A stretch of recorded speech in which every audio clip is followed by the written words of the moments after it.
She first said the baby was mine, then said it belonged to a coworker. But finding out our ship captain was involved surprised everyone and completely changed my life. I never imagined I'd be sharing a story like this. Yet here I am. At the age of 30, I've spent nearly a decade in the maritime industry, following in the wake of my father and grandfather, who were both esteemed sailors. My partner, Lisa, who is 28, joined me in this unique lifestyle 3 years ago, marking the start of both her career and our journey together. Navigating the high seas for stretches of 8 to 11 weeks at a time presents its own set of trials and tribulations. Yet Lisa and I have not only managed but flourished amidst the vast oceanic expanses. I was 22 when I first embarked on this path, immediately drawn to the adventurous spirit of sea life. Lisa, entering the scene at 25, met me during her inaugural long voyage. I naturally assumed the role of her mentor, eager to guide her through the ebbs and flows of our profession. Our connection was instantaneous. Lisa's intellect, humor, and shared zeal for travel and maritime lore made her an easy person to fall for. As colleagues turned confidants, the close quarters of ship life accelerated our bond. Despite the occasional challenges like minimal privacy and the high-stress environment, we've always found our rhythm. After a year of navigating not just the seas, but also our relationship, we took a significant step by moving in together on land. We settled into a cozy coastal apartment, our serene sanctuary between voyages. It wasn't long before our commitment deepened, culminating in the purchase of a fixer-upper last year. Our off-sea periods were filled with renovations and dreams of a shared future, discussing marriage and the possibility of children, with plans to wed before starting a family. Life seemed nearly perfect, punctuated by the routine of our latest 11-week assignment aboard the same vessel. The initial days passed without incident, falling into a familiar pattern of work shifts and downtime with Lisa and other crew members. However, about a week in, I noticed a change in Lisa's demeanor. She appeared unwell, a deviation from her usual vibrant self. Lisa's mornings began with nausea, and her usual vibrant energy had faded into unusual fatigue. A fleeting thought crossed my mind: could she be pregnant? When I cautiously broached the subject, she dismissed it, attributing her illness to bad food or a looming bug. I trusted her explanation. After all, we had always been meticulous with protection. However, the very next day, my world turned upside down. After completing my shift, I returned to our cabin to a horrifying scene. Lisa was unconscious on the floor, surrounded by a distressing amount of blood, with a bottle of mifepristone and abortion medication lying ominously nearby. Panicked, I immediately called for medical assistance. The ship's medical team swiftly transported her to the infirmary. As I waited outside, a storm of confusion and betrayal brewed within me. How could Lisa be pregnant? And why would she consider abortion without even a word to me? The pieces didn't fit. The ship's doctor eventually emerged, his face grave, informing me that Lisa was stable but had suffered complications from a medical abortion. The reality felt surreal, like a nightmare unfolding in slow motion. When allowed, I entered her infirmary room. Lisa was a shadow of herself, pale and fragile. Tears streamed down her face upon seeing me. With a trembling voice, I asked for the truth. Between sobs, Lisa unraveled the devastating secret she had harbored. She confessed to an affair with another crew member. What started as a companionship had escalated beyond friendship. She admitted her feelings for him had grown, to the point where she considered ending our relationship. However, upon discovering her pregnancy, she learned he was already married with children. The foundation of our 3-year relationship crumbled as she spoke. 3 years of trust shattered by half a year of deceit. Lisa revealed the affair had been ongoing intermittently for 6 months. The betrayal stung sharply, each revelation more painful than the last. Feeling cornered by her circumstances, she had resorted to an abortion, hoping it would erase her mistake and allow us to continue our life together. She had discreetly ordered the pills online, arranging for them to be delivered at our last port stop. In secrecy, she took the first pill, but overwhelmed by panic, delayed the second, which led to severe complications. The revelation shattered me. The woman I envisioned as my future wife had deceived me profoundly. Our shared dreams, our home, our envisioned future together, all seemed tainted by falsehood. Resolutely, I told Lisa that our relationship was over. Yet, the irony was cruel. We were trapped together on the ship for nearly 10 more weeks. My duties made it impossible to leave, forcing me daily into the painful proximity of the person who had fractured my world. The ensuing weeks morphed into a living nightmare. I immersed myself in work, rearranging my shifts to minimize any encounters with Lisa. I dined at irregular times and spent most of my off hours isolated in my cabin or in parts of the ship where our paths were unlikely to cross. On the rare occasions our jobs necessitated interaction, I maintained a frigid professionalism. Despite Lisa's attempts to reach out to offer explanations and apologies, I consistently rebuffed her. Her voice, her pleas, became unbearable to me. The sound of her sobbing through the thin cabin walls haunted my nights. The crew soon sensed the rift, and whispers and speculation filled the corridors. Desiring to keep our personal turmoil private, I simply informed curious inquiries that we had parted ways, offering no further details. Navigating the confined space with Lisa, now a stranger filled with regret, was excruciating. Adding to the tension, I was fairly certain I had identified the crew member she had been involved with. His evasive glances and suspicious behavior were telling. A part of me yearned to confront him, yet I knew that doing so would only exacerbate the already stifling atmosphere. Sleep became elusive and my appetite waned. The confinement of the ship amplified my heartache, making each day a struggle to endure. Hours spent gazing at the endless ocean became a reflection of my turmoil, a constant question of how my life had unraveled so swiftly. I eagerly awaited the end of this voyage, not just to escape the proximity of Lisa, but to begin piecing my life back together. Amid the storm of betrayal, practical concerns like our shared house and other assets loom on the horizon. The thought of negotiating these tangled affairs is daunting, yet I'm acutely aware of the need to safeguard my interests moving forward. Posting here may just be my way of seeking solace, a space to unburden my heart and sift through the tumult of my emotions. If anyone has weathered similar storms or can offer advice on coping with betrayal while trapped in close quarters, your insights would be invaluable. This ordeal marks the darkest chapter of my life. I find myself grappling with despair, unsure of any path forward. How do I preserve my sanity for the remainder of this voyage? What steps should I take once we return to solid ground? The mere idea of returning to the house we once dreamt of filling with laughter and love now fills me with dread. Should I propose buying her out, or would selling be the wiser choice? Trust, once broken, seems irreparable. How do I begin to rebuild it, not just in others, but in myself? Any guidance in this maelstrom would be a lifeline. Update 1. It's been roughly 2 weeks since I first shared my story. The complexity of my situation has only deepened despite the solace I've found in the support from this community. These weeks have blurred into a relentless cycle of work shifts, strained encounters, and restless nights. Avoiding Lisa is a Herculean task aboard this ship, and every inadvertent meeting tears open the wounds anew. To cope, I've immersed myself further into my duties, taking on additional shifts and responsibilities, anything to stave off the thoughts that haunt me. My supervisor, noticing my fervor, expressed concern for my well-being. I brushed it off as personal issues, yet his worried glance spoke volumes of his doubts about my emotional fitness. A recent incident in the ship's gym added another layer of anxiety. Overhearing crew members discuss Lisa, mentioning she was showing signs of pregnancy, sent shockwaves through me. I was led to believe the abortion had been completed. Could it be that she's still pregnant? I spent the following day wrestling with my thoughts, gathering the courage to confront Lisa once more. That fateful evening, I cornered Lisa in a secluded part of the ship, my patience frayed, demanding clarity on the unfolding crisis. Overwhelmed by emotion, she dissolved into tears and confessed she had faltered at the last step, unable to take the second abortion pill. The distressing scene I had stumbled upon was the result of complications from the first dose, but she hadn't completed the procedure. She was still pregnant.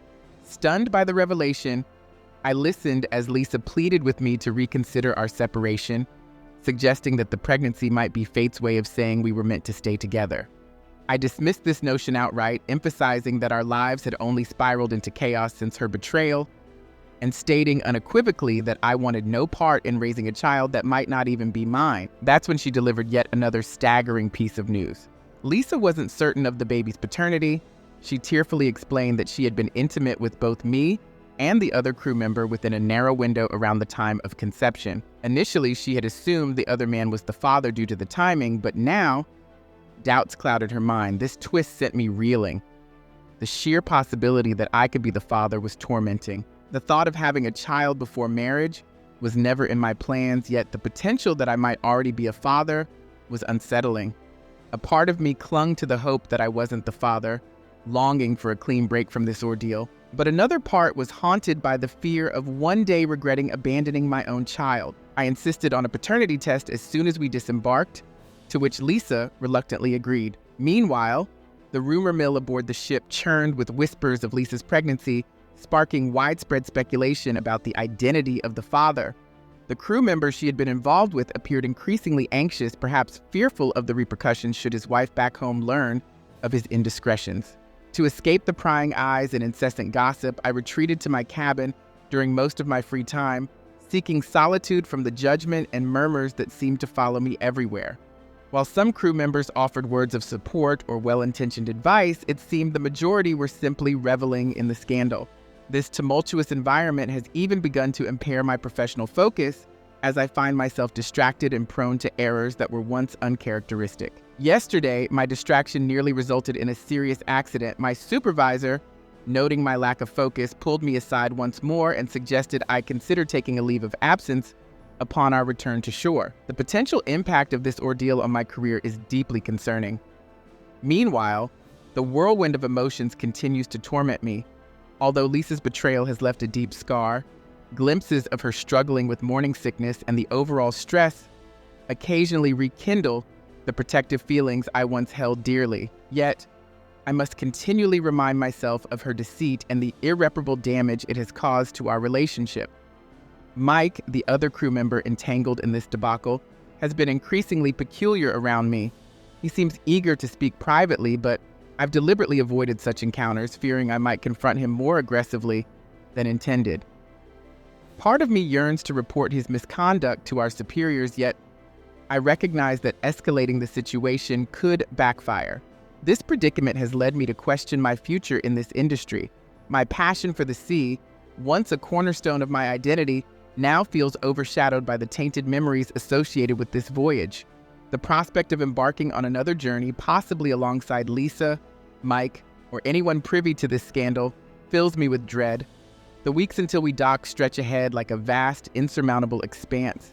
Navigating each day without succumbing to despair is becoming increasingly challenging due to the looming uncertainty of the paternity issue and the suffocating atmosphere of gossip aboard the ship. I'm at a crossroads, unsure of how to proceed. On one hand, the idea of abandoning ship and all associated troubles once we hit land is tempting, but the potential responsibilities toward my child, if proven mine, weigh heavily on me. How do I shield my emotional well-being while possibly preparing to support my child? The decisions regarding our shared house and other assets further complicate matters. Should I liquidate everything for a fresh start, or wait until the paternity results are in? Facing these legal and financial dilemmas atop my emotional strife feels overwhelming. I would greatly appreciate any advice on how to endure the remainder of this voyage and strategies for handling the aftermath once we return to shore. I'm truly at my wit's end, feeling as though I'm drowning in an ocean of uncertainty and distress. Update 2. It's been roughly a month since my last update, and the whirlwind of emotions and events hasn't subsided. We finally docked last week, and once back on solid ground, the pace of developments accelerated. My first action was to secure a paternity test. The agonizing wait for the results pushed me to seek refuge with a friend, as returning to the house Lisa and I shared was out of the question. To distract myself, I immersed in additional responsibilities at the shipping company's land office. Meanwhile, Lisa's attempts to reach out, through calls and texts pleading for a meeting, were mostly met with silence from my end. I had resolved to only discuss matters with her once the paternity results were clarified. After an interminable wait, the results arrived. I was not the father. A wave of relief washed over me, yet it was tinged with an unexpected sense of loss. Amidst the turmoil, I had begun to entertain the notion of fatherhood, and suddenly that potentiality was voided.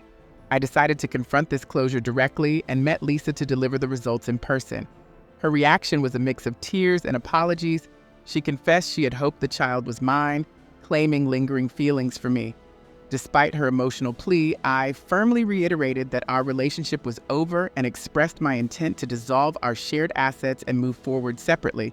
However, the brief respite from stress was short-lived. The following day, a call from an unknown number introduced a new twist. Sarah, the wife of Mike, the other crew member implicated in the affair, she was furious, having uncovered not only the affair but also the pregnancy. Sarah shared that this was not Mike's first indiscretion. He had previously concealed another affair and resultant abortion. Now, she was initiating a divorce. But the revelations didn't stop there. Sarah disclosed that Mike had undergone a vasectomy 3 years prior, rendering him incapable of fathering Lisa's child. This information left me reeling. If I wasn't the father and Mike was infertile, who was?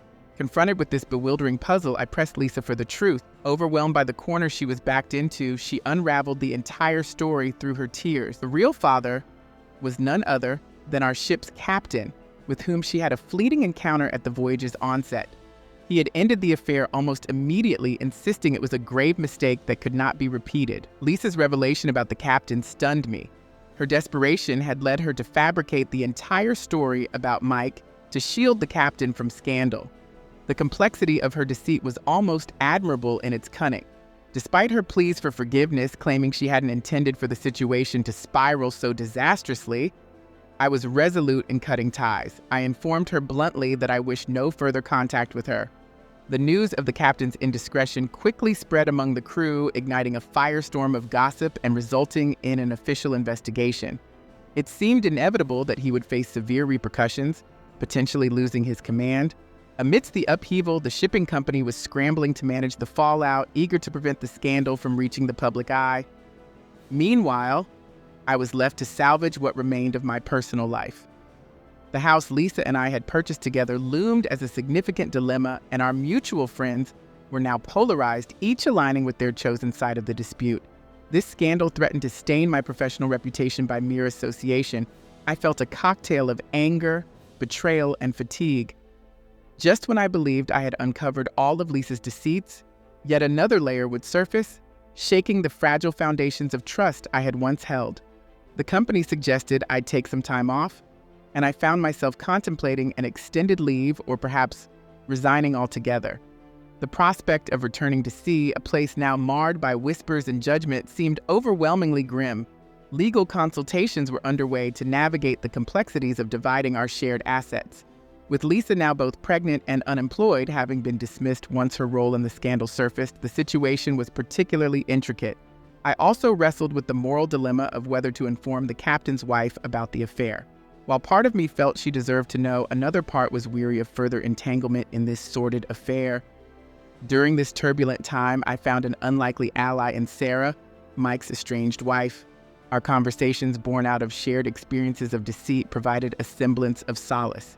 As I attempt to look forward, it's challenging not to linger on the losses, the envisioned future with Lisa, a career I was passionate about, and relationships with colleagues all now seem irrevocably tainted.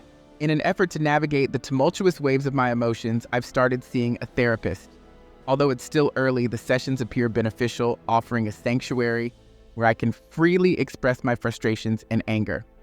Amidst the chaos, the shipping company has shown unexpected support. They've proposed an alternative role for me in their land-based logistics department, allowing me a respite from the rigors of sea life.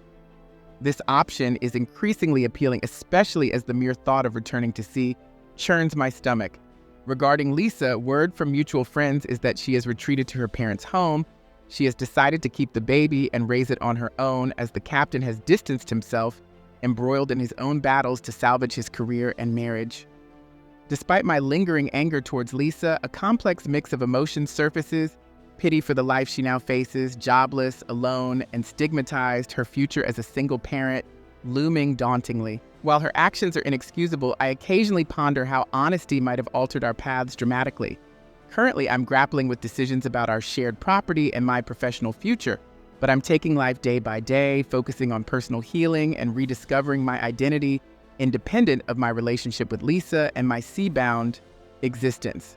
My experiences, though harrowing, may serve as a stark reminder to others. Trust your instincts, heed the warning signs, and understand that truth can sometimes surpass the most elaborate fiction. Update 3. Half a year has passed since my ordeal began, and I'm gradually reclaiming my life. The aftermath of the drama has settled, allowing me the space to reflect and heal. After considerable thought, I accepted the land-based role offered by the shipping company. Leaving my seafaring life was a difficult decision, fraught with a sense of loss for the ocean and the adventures it brought. However, the necessity for a fresh start was clear, driven by the desire to distance myself from the painful remnants of the past. The transition has been challenging. I find myself missing the rhythmic lull of the waves and the boundless horizon. Yet, I'm hopeful that this new path will lead to recovery and renewal. Adapting to life ashore has been a gradual process, but I'm embracing the new challenges it presents. The sale of the house that Lisa and I shared marked a significant milestone. Although reuniting briefly for the paperwork stirred old emotions, I felt a profound relief once it was finalized. Now, based in a new city, I'm carving out a fresh start for myself. I've settled into a modest apartment near a park, enjoying the routine and stability that comes with returning to the same place each night. In one of life's quieter moments, I learned from Lisa that she has given birth to a daughter and is adjusting to motherhood. She reached out once to apologize again and to share a bit about her new life. She's back on her feet, working at a local business and still living with her parents. While I appreciated her update and the closure it brought, I reaffirmed my decision to sever ties completely. It's healthier for both of us to move forward independently. The repercussions of the shipboard scandal were profound. The captain was stripped of his position and maritime license and now faces legal challenges, including a dispute with Lisa over child support. In response to the upheaval, the shipping company tightened its fraternization policies. I've heard from former colleagues that the crew's morale suffered significantly, though it's beginning to recover. Amid these turbulent changes, an unexpected friendship has blossomed with Sarah, Mike's ex-wife. What began as shared experiences of betrayal has evolved into a supportive bond. We regularly meet for coffee, finding solace in our mutual understanding and shared path towards healing. Rekindling old friendships from my life before the sea has been rejuvenating. It's a reminder of who I was before the chaos unfolded. Additionally, I've taken up new hobbies. I joined a local hiking group and started guitar lessons. These activities, along with the new friendships, are not just pastimes but lifelines, anchoring me away from my past entanglements with the maritime world and guiding me towards a future filled with new possibilities and personal growth. Recently, I've cautiously begun to re-enter the dating world. After the deep scars left by my experience with Lisa, it's been a challenge to open up again. I often catch myself being overly wary, but I'm striving to replace cynicism with a careful optimism in my approach to new relationships. I've ventured on a few dates, nothing serious yet, but each feels like a small step forward. My therapist has been instrumental throughout this journey, helping me navigate through lingering trust issues and tempering my anger. She's equipped me with strategies to manage anxiety and depression. While I'm not entirely fixed, these tools have steered me towards a more balanced and healthy path.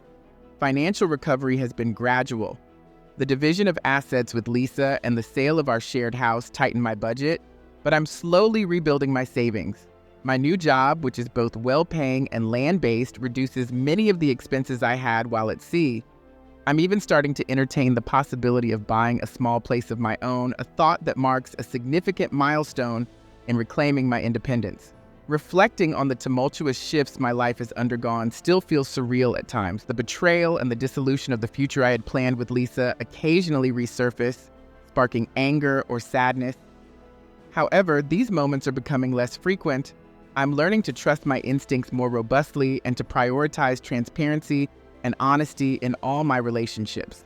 I've also grown more open in sharing my feelings and experiences with friends and family, acknowledging the strength that comes from a supportive community. This ordeal underscored the profound importance of having robust pillars of support. To everyone who has followed my story and extended their support, your compassionate words and thoughtful advice were beacons during some of my darkest days. As I stand on the brink of this new chapter, whatever it may hold, I carry a sense of hope and a readiness to face the future with a renewed spirit.